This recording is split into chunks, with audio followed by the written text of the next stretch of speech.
الحمد لله رب العالمين والصلاة والسلام على سيد الأنبياء والمرسلين محمد بن عبد الله الأمين وعلى آله الطيبين وأصحابه الغر الميامين ما اتصلت عين بنظر ووعت أذن بخبر وسلم تسليما كثيرا كثيرا أما بعد فأعوذ بالله من الشيطان الرجيم بسم الله الرحمن الرحيم لقد كان لكم في رسول الله أسوة حسنة لمن كان يرجو الله واليوم الآخر وذكر الله كثيرا وقال الله جل وعلا قل يا أيها الناس إني رسول الله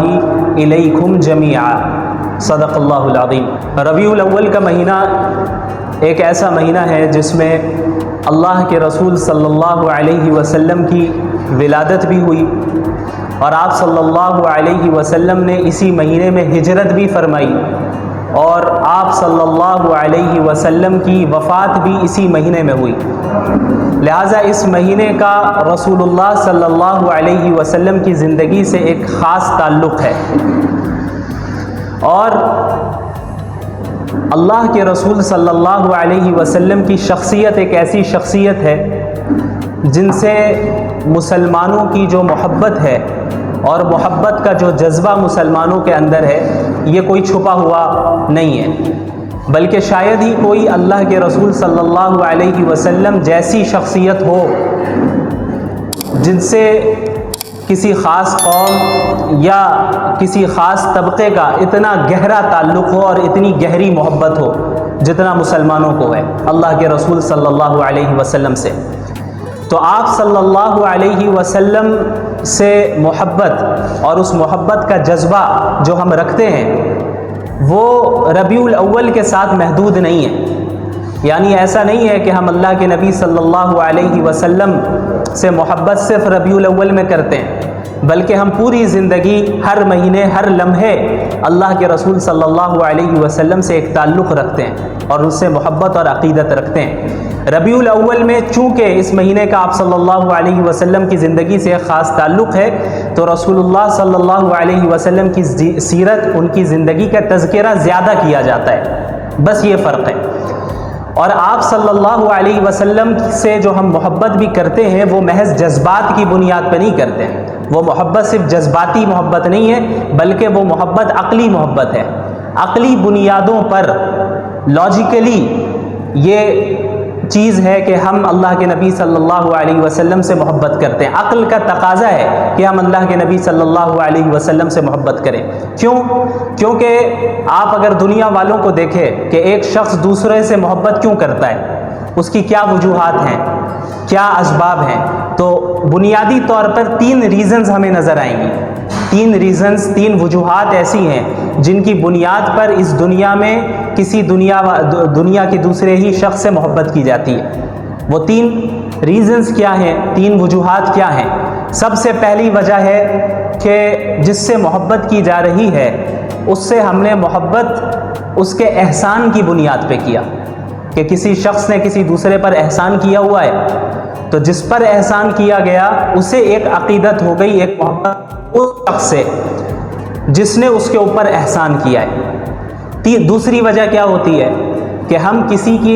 کسی کے اخلاق سے اور اس کے کردار سے متاثر ہو کر اس سے محبت کرنے لگتے ہیں، اس کے کیریکٹر سے متاثر ہو کر ہم محبت کرنے لگتے ہیں، یہ دوسری وجہ ہوئی۔ اور تیسری وجہ کیا ہے کہ ہم سامنے والے کی خوبصورتی کو دیکھ کر اس سے محبت کرنے لگتے ہیں۔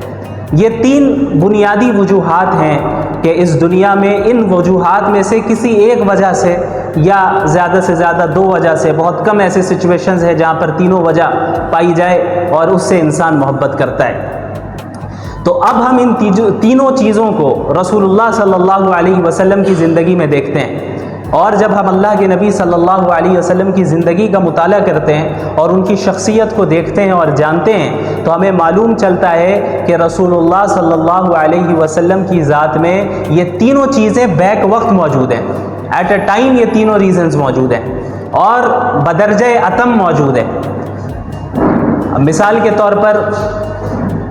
سب سے پہلی جو ریزن ہم نے بتائی وہ ہے احسان، کوئی کسی پر احسان کرے تو ہمیں اس سے محبت ہوتی ہے۔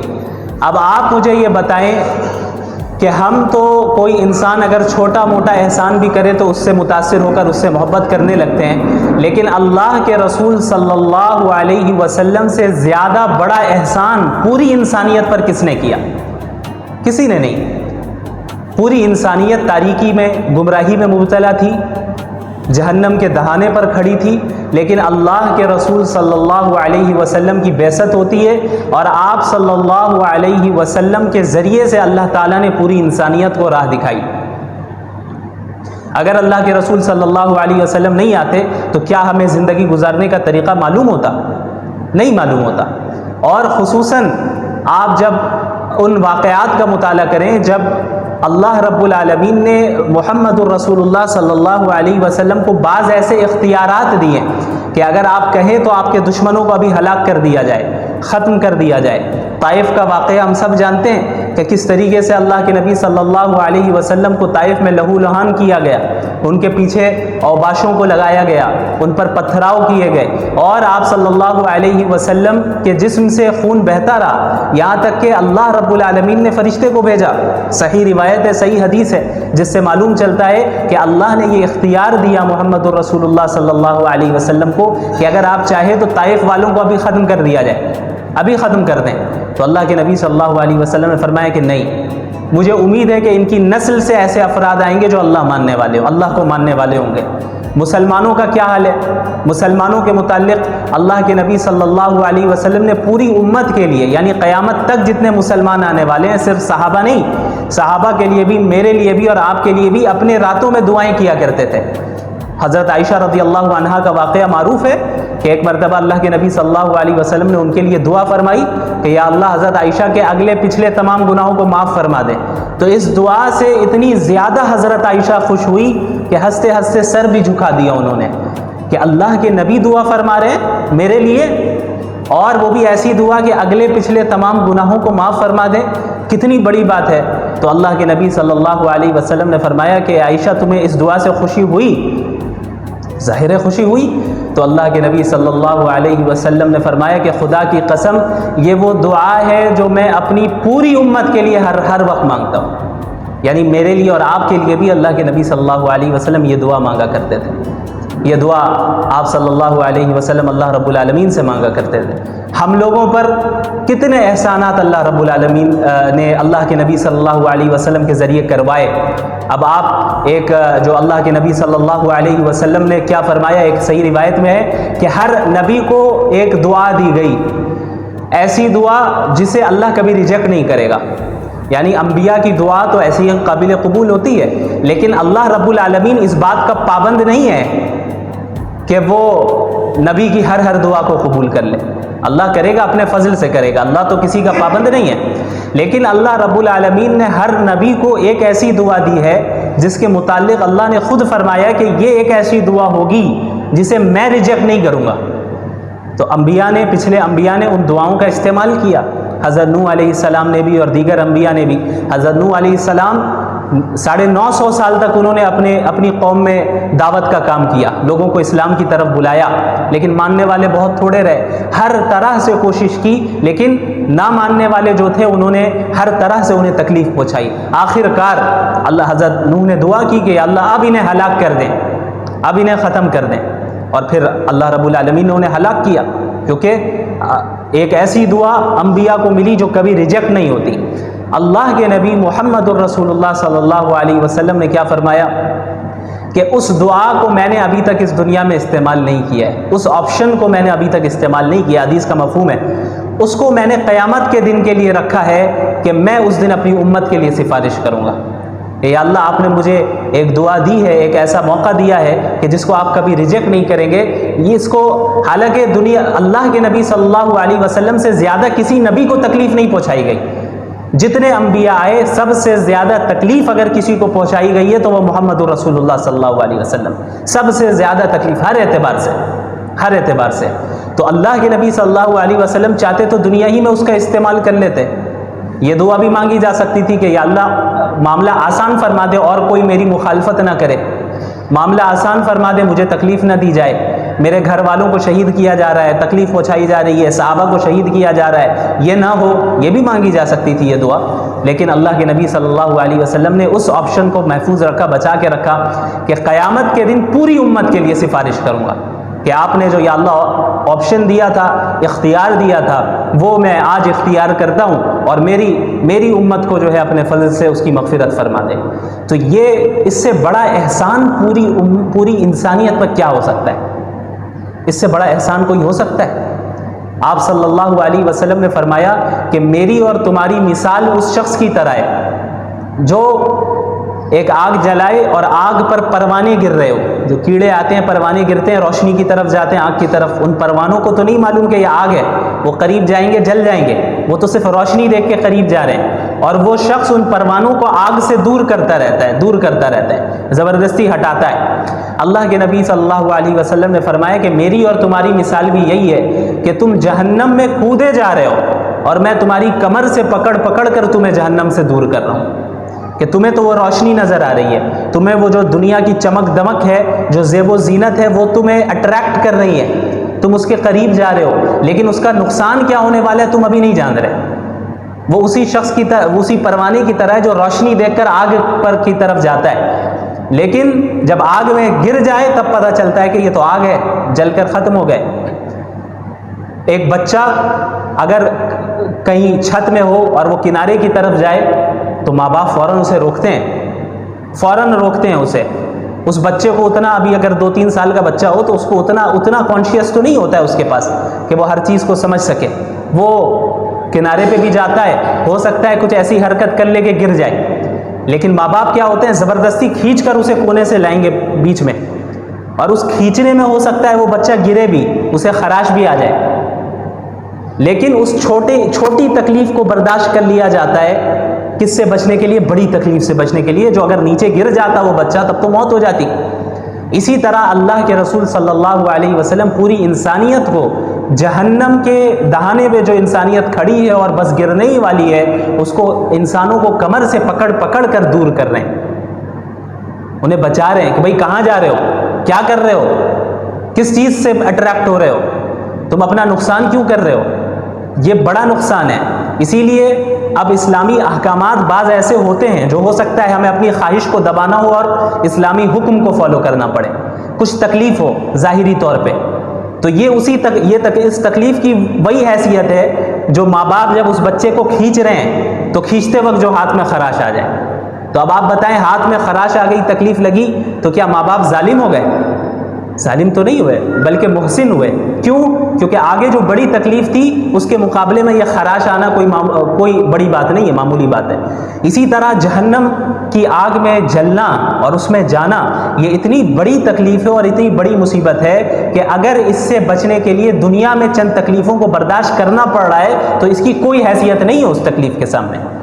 تو اللہ کے نبی صلی اللہ علیہ وسلم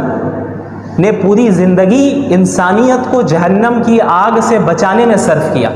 اور اس طرح آپ صلی اللہ علیہ وسلم مصروف رہے اور اتنے متفکر رہتے کہ قرآنی آیتیں نازل ہوئی کہ لعلک باخع نفسک علی آثارہم ان لم یؤمنوا بہذا الحدیث اسفا۔ آپ اتنے متفکر ہیں، اتنے پریشان ہیں کہ کیا اگر یہ ایمان نہیں لائیں گے تو آپ اپنے آپ کو فکر میں ہلاک کر دیں گے؟ یعنی آپ اتنے زیادہ فکر میں مبتلا رہتے، اتنے متفکر رہتے کہ کیسے لوگ اسلام قبول کریں، کیونکہ حق تو یہی ہے، اس کے بغیر اگر موت آ گئی تو پھر جہنم ہے، کوئی اور آپشن نہیں ہے ان کے پاس۔ تو اللہ کے نبی صلی اللہ علیہ وسلم اس فکر میں گھلتے رہتے کہ کس طریقے سے میں پیغام پہنچا دوں، کس طریقے سے لوگ اسلام میں داخل ہوں، اور اتنے زیادہ متفکر ہوئے کہ اللہ کو یہ آیت اللہ نے نازل فرمائی کہ آپ کیا اپنے آپ کو فکر میں مبتلا کر کے ہلاک کر دیں گے؟ آپ نے تبلیغ کر دی، آپ نے بات پہنچا دی، بس آپ متفکر نہ ہو، ایمان لانا نہیں لانا ان کا کام ہے، ان کے اعمال اور عقائد کی بنیاد پہ ان کے ساتھ فیصلہ کیا جائے گا۔ تو ایک ایسے نبی جنہوں نے پوری انسانیت کی، اپنے سے زیادہ اور اپنے گھر والوں سے زیادہ فکر کی، کیا اس سے بڑا احسان کوئی ہو سکتا ہے؟ تو اگر دنیا میں ہم کسی سے احسان کی بنیاد پر محبت کرتے ہیں تو رسول اللہ صلی اللہ علیہ وسلم کی ذات اس بات کی زیادہ مستحق ہے کہ ہم احسان کی بنیاد پہ ان سے محبت کریں۔ یہ ایک پہلی وجہ ہے۔ دوسری وجہ، کسی کے اخلاق سے متاثر ہو کر، کسی کے کیریکٹر سے متاثر ہو کر ہم اس سے محبت کرتے ہیں۔ اب آئیے اس چیز کو بھی اللہ کے نبی صلی اللہ علیہ وسلم کی زندگی میں دیکھ لیں۔ آپ صلی اللہ علیہ وسلم کے متعلق صحابہ نے کیا فرمایا کہ آپ صلی اللہ علیہ وسلم لوگوں میں سب سے بہترین اخلاق والے تھے، ان سے زیادہ بہتر اخلاق والا کوئی نہیں تھا۔ حضرت انس رضی اللہ عنہ تقریباً 9-10 سال تک جو ہے انہوں نے آپ صلی اللہ علیہ وسلم کی خدمت میں وہ رہے، آپ کی خدمت کی۔ وہ فرماتے ہیں کہ اس پوری مدت میں کبھی ایسا نہیں ہوا کہ آپ صلی اللہ علیہ وسلم نے مجھ سے اف تک کہا ہو۔ ہمارے یہاں کوئی کام کر رہا ہو، کوئی ہمارے گھر کا خادم ہو، تو ہمارا کیا سلوک رہتا ہے؟ اگر اس سے غلطی سے کوئی چیز گھر میں ٹوٹ جائے تو ہم تو قیامت کھڑی کر دیتے ہیں، سیلری کاٹ دیتے ہیں اور یہ کر لیتے ہیں وہ کر لیتے ہیں، مختلف طریقے اختیار کرتے ہیں۔ آپ صلی اللہ علیہ وسلم کے متعلق حضرت انس فرما رہے ہیں کہ کسی چیز میں ڈانٹنا تو دور کی بات، اف تک نہیں کہا، اور یہ بھی نہیں کہا کہ فلاں کام میں نے کرنے کو کہا تھا تم نے کیوں نہیں کیا، یا فلاں کام تم نے کیوں کر دیا میں نے تو اس سے منع کیا تھا، یہ بھی نہیں کہا۔ اس طرح آپ صلی اللہ علیہ وسلم کے اخلاق تھے۔ یہی اخلاق گھر والوں کے ساتھ بھی، ایسا نہیں کہ صرف باہر۔ عموماً ہمارے ساتھ کیا ہوتا ہے کہ ہم باہر کے لوگوں کے ساتھ اچھے سے سلوک کرتے ہیں، گھر میں جو ہے ہمارے معاملات اچھے نہیں رہتے۔ اللہ کے نبی صلی اللہ علیہ وسلم نے کیا فرمایا؟ خیرکم خیرکم لأہلہ وانا خیرکم لأہلی۔ تم میں سب سے بہترین شخص وہ ہے جو اپنے گھر والوں کے ساتھ اچھا سلوک کرے، اپنی گھر والی کے ساتھ اچھا سلوک کرے، اور تم میں سب سے زیادہ اپنی گھر والی کے ساتھ اچھا سلوک کرنے والا میں ہوں۔ یعنی میری اتباع کرو اس چیز میں بھی کہ اپنے گھر والوں کے ساتھ بھی حسن سلوک، ان کے ساتھ بھی بد اخلاقی کے ساتھ پیش نہیں آنا۔ حضرت عائشہ رضی اللہ عنہا سے مروی ہے غالباً کہ صحیح روایت ہے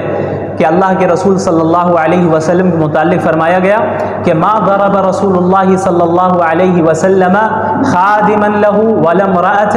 ولا ضرب بيده شيئا، کہ آپ صلی اللہ علیہ وسلم نے پوری زندگی میں نہ کسی اپنے خادم پر ہاتھ اٹھایا،